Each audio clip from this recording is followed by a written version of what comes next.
Welcome back to the channel. Thank you so much for checking out this video. Hope you're having a fantastic day. It is Friday. The weekend is here. We are rolling into it in a good mood. The Philadelphia Phillies won last night. Fifth straight win, tied for the best record in the National League. Again, the Philadelphia Eagles start their journey to the Super Bowl tonight. Don't get me started about it being on Peacock NFL. Don't get me started about it being in Brazil NFL and that we can't even wear our green. But that's a whole nother issue. We also have the Indiana Fever tonight as well. Big challenge for them. Big check on where they really are. Five straight wins, sixth playoff spot, 18-16, taking on the Minnesota Lynx. The two players of the month recently announced for August, clashing tonight with Nafisa Collier and Caitlin Clark, the top two MVP candidates in the WNBA. Yeah. So this is a video I wanted to get out the other day. Shout out to the 19 Cousins as well. But a lot has been going on. Haven't gotten a chance to get to it, but I think it's pretty good one. It's pretty funny. We're having a little fun with this one. You may have heard that one Caitlin Clark in their last game against the Los Angeles Sparks got another triple-double. No rookie has ever had a triple-double. Caitlin Clark now has two. But apparently, folks, in a shocking turn of events, we are being told by those who don't like Caitlin Clark that it is stat padding. Caitlin Clark padded her stats to get this triple-double. Now, before we dig into that a little bit, it just brings to mind one thing I absolutely can't stand about what's going on nowadays is that the meaning of words, well, there are no meaning to words anymore because they're constantly changing, right? Words like hate or haters has just become, if you disagree with me, if you have an opinion I don't like, you're a hater. You hate, right? Can't be critical, can't analyze an athlete's game because that makes you a hater. You hate them. All the ists and the isms are used incorrectly now.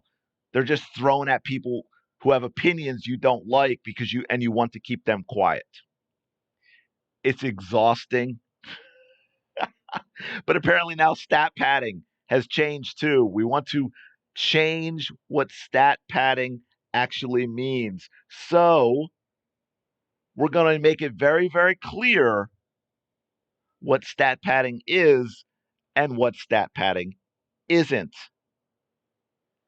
So we're going to check this out. You may remember this. This is the Chicago Sky way back against the Atlanta Dream. And this was not actually the first one, but it was the most blatant, followed up by another blatant one that we'll get to.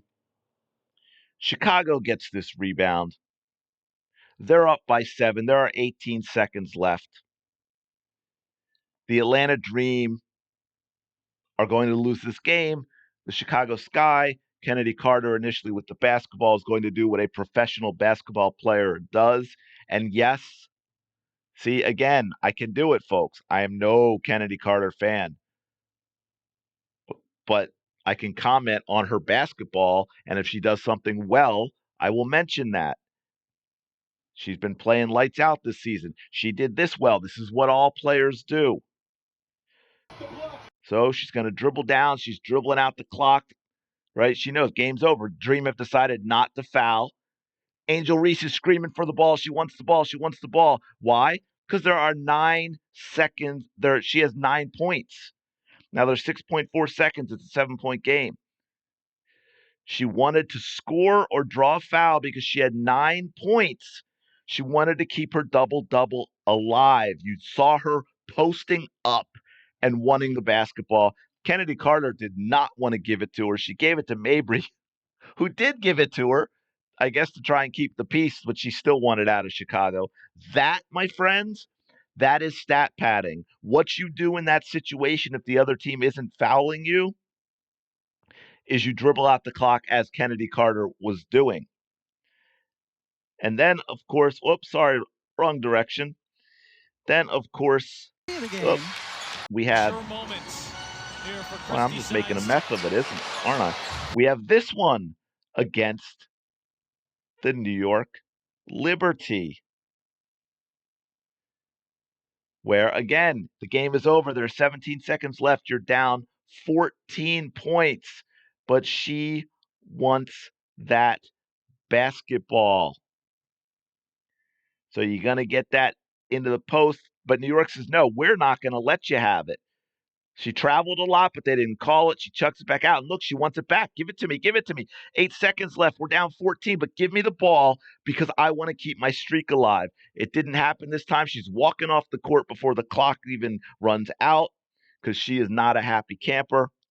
That, my friends, is an example of trying to stat pad. Now let's go to this one.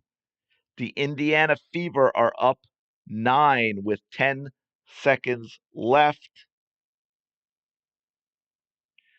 This is not stat padding, folks. There's 5 seconds on the shot clock. So actually, the Indiana Fever could shoot this because there are 5 seconds on the shot clock and there's 10 seconds on the game clock. They could shoot it just to not have the turnover, but not even going to do that. By the way, Caitlin Clark scores here and she hits 30. In fact, if I remember correctly, I didn't go back and check the stats in this game, but I want to say that she hits 31, which at the time would have been a career high. I think she had 29 here, and her career high was 30. But what's she doing? She's just holding on to the ball. She's going to let the shot clock run out, give the ball back to Phoenix because the game is over. That is not stat padding. That is how you do it. That is how Kennedy Carter wanted to do it initially in that game against Atlanta. And then, of course, we're going to show you yesterday, or not a day before, I guess, at this point. This is the end. Yeah, I know the screen's black. I don't know why it's starting that way, but I'll get to the clip. This is the end of the Sparks Fever game. Both teams. Oh, let me back up 1 second because I don't have the clip up, but let's also not forget that the last game that the Fever blew out the Chicago Sky, all the starters came out of the game for both teams except Angel Reese, who picked up a couple of baskets so she could get a double-double that was, the start of part of another double-double streak that she had started, which again was, of course, stat padding as advocated and enforced by the coach. So here we have the end of the Sparks Fever game. Starters are in for both teams. It's been a close game all game. It is only 7 points at this point in the game. If the 15 seconds left. So if the Sparks can hit a 3 here, they're down 4. They foul right away. So whomever they foul, even if that person makes both free throws, it's still a 2-possession game, right? At this point, the Sparks are in this game if they can make a quick 3. As you can see, they're all spread out around the 3-point line because they know what they want. Clark is closing out. She's above the foul line like every one of her teammates because they know they need to defend the 3. It gets kicked over. They're all looking. You'll see all of them. Aaliyah Boston's closing on the shooter. All the others see it. They're going to turn. They need to get a rebound. This is it for the Sparks. They need to make this. Boom. Caitlin Clark, look, okay, you've got them all looking. Boston is way out of this play because she was closing on the shooter. You've got these 3 all looking at the bucket. Kicks off the rim. It's coming Clark's way. As you can see, she is well inside the lane. By the way, if this kicked in the other direction, Kelsey Mitchell or Nalissa Smith is going to grab it. If it kicks way out, Boston is going to grab it. But this rebound, call it whatever you want, luck, good fortune, God shining a light down. It just happens to go to Caitlin Clark, and she grabs it, and that is her 10th rebound. And that is what they want to call stat padding, folks. Absolutely ridiculous. A defensive rebound while the game is still in question. Now I can show you what would be stat padding. There's over 11 seconds left. You can see they needed that bucket, right? The Sparks have decided they're not going to foul. Now, if Caitlin Clark had 9 points and she sees this and she goes to the bucket to try and score to get double digits to get her triple double, that would have been stat padding. Instead, she dribbles out the clock like a professional does, and the game is over. Are we clear now about stat padding and what it is and what it is not? Because some of these people are not. This was after that game. Hard-earned double-double by the Indiana Fever's best player, Aaliyah Boston. No shade to Boston from me. I'm laughing because they're obviously saying this not to praise Boston, but to throw shade at Caitlin Clark. Not stat padding and handouts like Caitlin Clark's benefit package triple double. What the bleep does that even mean, folks? Benefit package triple double handouts. What was handed to her? Please explain it to me. What was handed to her? Caitlin Clark stat padded to get a triple double. What's the big deal? Why is it so hard for her stands to admit? That's another. I can't stand that word anyway. Anybody in her position would have done the same thing. Y'all down bad ASF for arguing if it was stat padding when it clearly was. I just show you that it wasn't. Nobody who has an IQ above room temperature thinks that it was. These are just they're not bright people. This is why we have a problem with the Caitlin Clark hype, not because of her play, not because who she is. Well, that's a lie. We know that. We can bring a lot of receipts on that. But because of the double standards and hypocrisy. Oh, my goodness. Double standards and hypocrisy. Man, check out some of my vids there, Mr. Shock Value. This is blatant stat padding, but she's getting praised. In the next life, I want to be born a not so tan woman, right? Because we had to go there. We had to go there. Blatant stat padding. Okay, so she had 24 points, 10 assists, and 9 rebounds. The game is in doubt. The Sparks take a 3 that closes it to 4, and Caitlin Clark gets the rebound because she is the closest player to it. But that is blatant stat padding that has to do with her tanning ability. What the actual F? These people are delusional. They are hateful. They live in another reality. Oh my goodness. Oh my goodness.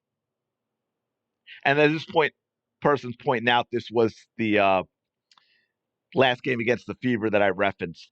That wasn't stat padding. You can't compare grabbing the game-ending rebound in a close game to playing 4 minutes after Caitlin Clark got a standing ovation in your home court because they were up 27 and you stayed in the game to get a couple of buckets.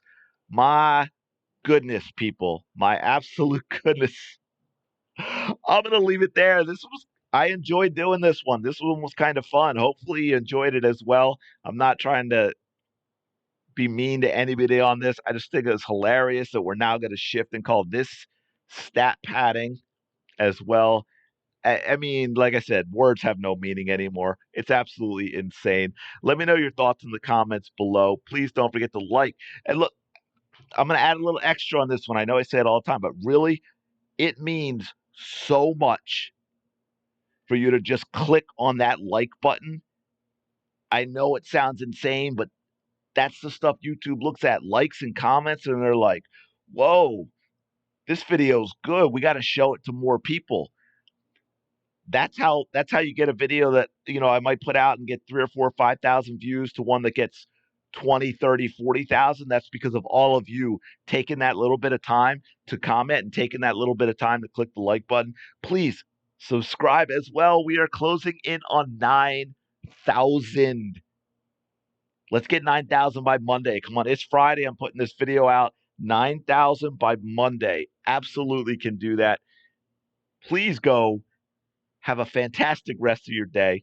I'm sure we'll be back. I know we'll be back because I'll be doing one at least post Fever game, if not one before. And I will talk to you later.